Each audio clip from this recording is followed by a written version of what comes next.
Hello दोस्तों, welcome back. ओम नमः शिवाय। तो आज मैं आप लोगों से बात करूंगा केतु के नक्षत्र मूला में राहु कैसा रिजल्ट देता है करके। तो आप लोग सोच रहे थे कि मैं देखिए अश्विनी नक्षत्र से शुरू करूंगा, तो कुछ डिफरेंट करते हैं, उल्टा शुरू करते हैं। सैजिटेरियस वाले केतु के नक्षत्र, फिर लियो के नक्षत्र, लियो का केतु वाला नक्षत्र, फिर हम एरीस वाले केतु के नक्षत्र में जाएंगे।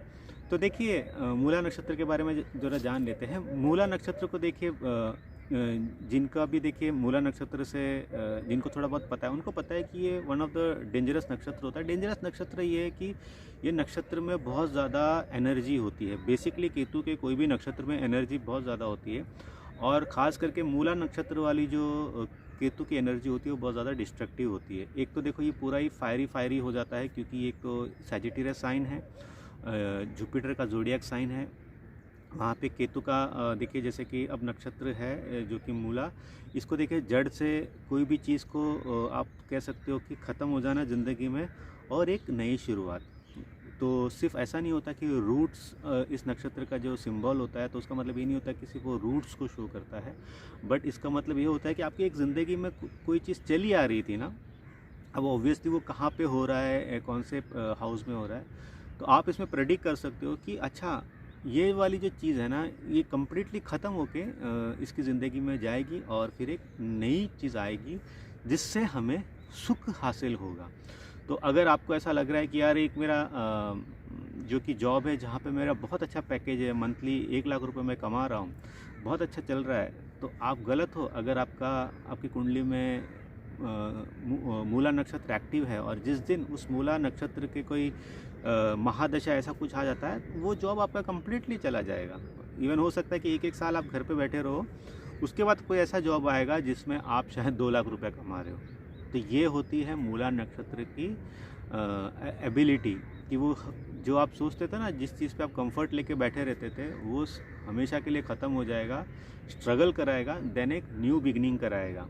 इसीलिए रूट्स, इसका जैसे कि सिंबल रूट्स है, तो सिर्फ वो रूट्स को शो करना नहीं होता, उसके पीछे अगर आप डेप्थ में जाओगे तो ये सारी चीज़ें भी रहती है। अब यहाँ पे राहु आ जाता है, जो कि देखिए एक तरीके से हम आज के डेट में कहते हैं कि डिज़ायर, जो जिसका जी भरता नहीं है, सिंपल अगर टर्म्स में कहा जाए, रिसर्चर होता है। तो जब राहु केतु के नक्षत्र में आ जाता है, तो आप सोचो एक तरीके से राहु को शरीर मिल गया। और जब राहु को अगर शरीर मिल जाता है, या तो फिर वो फील कर लेता है, मिलता तो नहीं है, बेसिकली फील करता है, तो ये अगेन एक डेंजरस जो कि प्लेसमेंट आपकी हो जाती है, क्योंकि यहाँ पे राहु जो कि अनकंट्रोलेबल हो जाता है अपने आप को लेके।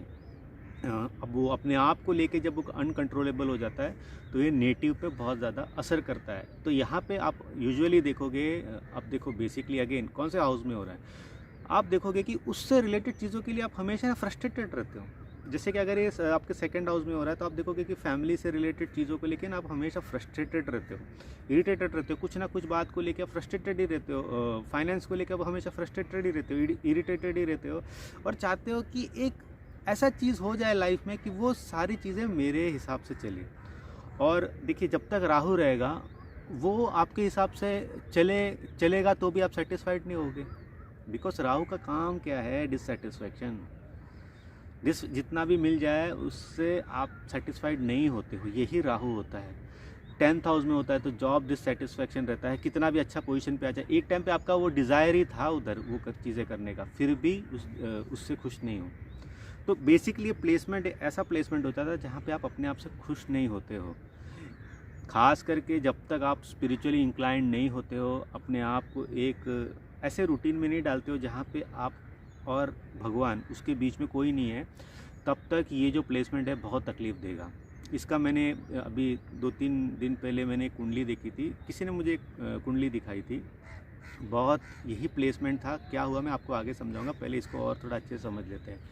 अब राहु देखिए, जब अगेन जैसे ये प्लेसमेंट में रहता है, वो पहले सोचेगा कि मैं एजुकेशन ले लूँ। अच्छा, बहुत लोग देखिए बहुत अच्छे एजुकेटेड पर्सन होते हैं इस प्लेसमेंट से। जब राहु देखिए अगेन सैजिटेरियस साइन में रहेगा, अगर आपका डिज़ायर थ्रूवर्ड्स नॉलेज है, तो आप बहुत अच्छा एजुकेशन लेने की कोशिश करते हो ज़िंदगी में। आपको पता रहता है कि अच्छा एजुकेशन एक मार्ग है जिससे मैं अपने सारी चीज़ों को फुलफ़िल कर सकता हूँ। और जब केतु के नक्षत्र में आ जाता है, तो अगर फैमिली सपोर्ट रहता है या और सारी चीज़ें रहती है, तो विदाउट बैरियर्स आप उस सारी चीज़ों को ईज़िली लाइफ में अचीव कर सकते हो। तो मेन ये प्लेसमेंट जो है वही करता है आपके लिए बहुत ज़्यादा, कि आप बहुत ज़्यादा इस प्लेसमेंट के साथ चीज़ों को बहुत ज़्यादा जल्दी से अचीव कर सकते हो। अगर आपका आप कह सकते हो एक तरीके से आप अगर गोल ओरिएंटेड हो और आपको चीज़ें सही से दिखाई देती है, तो बहुत इजीली आप स्ट्रेट फॉरवर्ड होके अपने लाइफ में चीज़ों को हासिल कर सकते हो। बट अगर सब कुछ हासिल करने के बाद भी आप एक तरीके से इस प्लेसमेंट की जो क्वालिटी आती है कि सब कुछ हासिल करने के बाद, सब कुछ अचीव करने के बाद भी फ्रस्ट्रेटेड आप रहते हो, ये वही प्लेसमेंट होता है। तो जैसे कि मैंने कहा, ये नक्षत्र, ये प्लेसमेंट ऑफ राहु तभी ही अच्छा परफॉर्म करेगा, खास करके राहु का इस नक्षत्र में प्लेसमेंट, जब आप स्पिरिचुअली हाई हो जाओगे या तो आपका कोई गुरु बन जाए। ज़िंदगी में अगर आपका गुरु नहीं बनता ना कोई, गुरु का हाथ आपके सर पे नहीं है, बहुत आपको सफरिंग होगी ज़िंदगी में। तो अर्ली स्टेज ऑफ लाइफ में अगर आपका कोई गार्डियन है या तो फिर कोई एक्वेंटेंस है आपके, जो आपको लेके चले, ठीक है, ऐसा प्लेसमेंट एक बहुत अच्छा स्पोर्ट्स पर्सन बना सकता है। ऑफकोर्स आपके लिए उसमें दिलचस्पी होनी चाहिए, आपका स्किल होना चाहिए, या तो कोई भी और जो कि आप कह लीजिए कि प्रोफेशन हो। अगर आपके ऊपर कोई हो और उसका हाथ आपके सर पे हो, तब तो ये प्लेसमेंट बहुत अच्छा कर लेगा।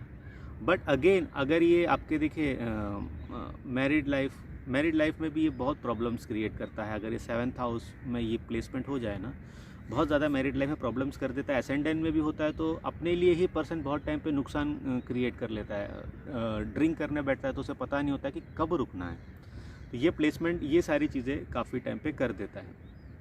अब जैसे मैं आपको बता रहा था कि कुंडली के बारे में, कि कल परसों किसी ने मुझे वो मतलब अपनी कुंडली की बात कर रहे थे, तो उन्होंने वो कुंडली मुझे दिखाई थी।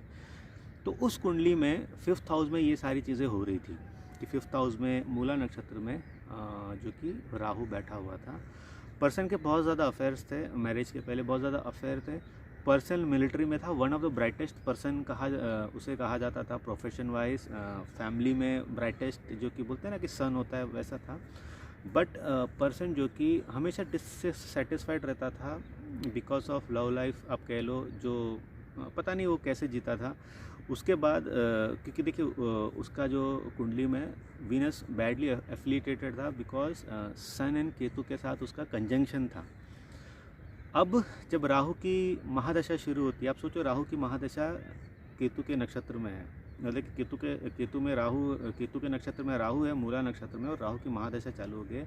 पर्सन अपने आप से ही नफरत करता था, अपने आप से नफरत नहीं करता था, उसे कोई चीज़ में एंजॉयमेंट नहीं मिलता था। जबकि ही अर्न्स गुड, मतलब आर्मी में था और अच्छे पोजीशन पे था, बहुत अच्छा कर रहा था, अच्छी वाइफ से उसकी मैरिज हुई थी। बट वो बहुत ज़्यादा एब्यूज़िव पर्सन हो गया था अपनी लाइफ में, बहुत ज़्यादा आप कह सकते हो एक तरीके से रोज़ के रोज़ जो कि वाइफ को उसको मारता था, सारी चीज़ें हो गई।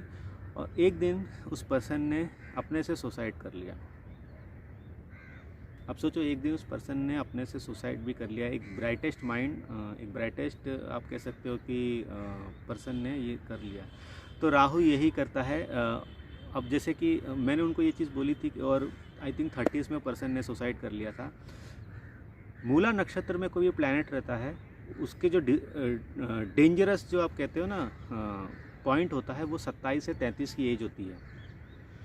27 की 33 से एज तक आपने अपने को बचा लिया, या स्पिरिचुअली किसी चीज़ के ऊपर आपने सौंप दिया ना, आपने वो टाइम निकाल लिया, फिर आपकी लाइफ बहुत अच्छी हो जाती है। इस पर्सन को सिर्फ 2 साल अपने आप को बचाना था। ऑब्वियसली देखिए, अब वही होता है कि अगर आपके ऊपर हाथ नहीं हो, या आप किसी की सुन ना पाए, या अब देखिए इनका प्रॉब्लम भी ये था कि एसेंडेंट में जुपिटर था, तो वो अपने आप में ही ग्रेट थे, मतलब वो अपने आप को ही सब कुछ मानते थे। उनके टर्म्स एंड कंडीशन पे ही दुनिया चलनी चाहिए थी। अगर वो अपने वाइफ से भी सपोर्ट ले लेते, शायद उनकी जो भी प्रॉब्लम थी, क्योंकि उनकी क्या प्रॉब्लम थी आज तक किसी को नहीं पता थी, तो वो शायद उनको कुछ होता नहीं।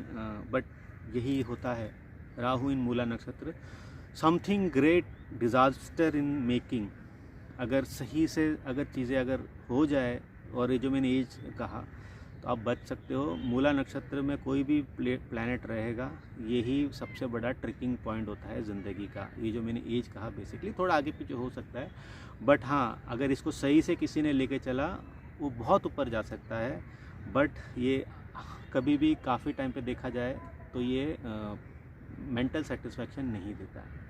तो ये था राहु इन मूला नक्षत्र, जिसकी भी कुंडली में था, उन्हें थोड़ी बहुत अपनी बारे में समझ आई होगी। और कंसल्ट करना है तो व्हाट्सअप नंबर मैंने जो कि वीडियो में दे रखा है। तो अगली वीडियो तक मुझे इजाज़त दीजिए, बाय।